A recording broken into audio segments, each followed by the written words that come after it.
নমস্কার, আমি অনিক দত্ত। একটা ছোট ঘটনা আপনাদের সাথে শেয়ার করি। তো এই 1 মার্চ আমাদের প্রয়াত প্রাক্তন মুখ্যমন্ত্রী বুদ্ধদেব ভট্টাচার্যের জন্মদিন।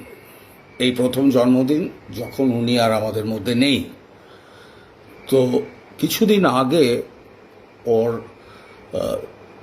সন্তান সুচেতন এবং ওনার স্ত্রী মীরা ভট্টাচার্য আমায় ফোন করেন এবং বলেন যে ওরা একটি অনুষ্ঠান করছেন এই উপলক্ষে, এবং আমি যদি সেখানে উপস্থিত থেকে দু চার কথা বলতে পারি।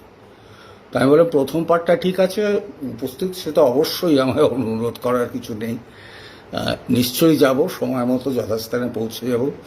কিন্তু বলার ব্যাপারে একটু দ্বিধান্বিত, কারণ আমার মনে হয় যে পশ্চিমবঙ্গবাসী হিসেবে আমরা ওনার কাছে ক্ষমা চেয়ে নেওয়ার মতো অধিকারটুকুও হারিয়েছি।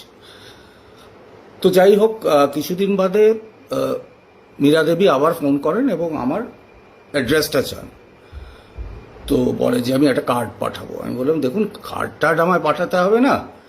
তো তাতে না উনি ইনসিস্ট করলেন যে যদি আপনার ঠিকানাটা একটু দেন। তো আমি বললাম যে আমি হোয়াটসঅ্যাপ করে দিই।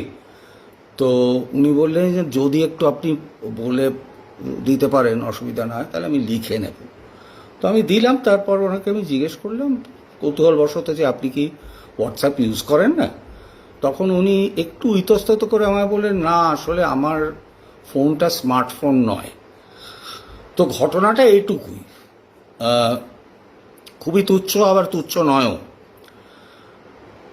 আমি অনুরোধ করব, যারা এই ভিডিওটা দেখছেন বা পাচ্ছেন, তাদের যদি আমার মতো গভীর শ্রদ্ধা থাকে বুদ্ধবাবুর ওপর এবং অন্যান্য কারণে তাদের কোনো দ্বিধাদ্বন্দ্ব না থাকে, তাহলে যদি এই ভিডিওটা শেয়ার করেন, তাহলে বাধ্য হব।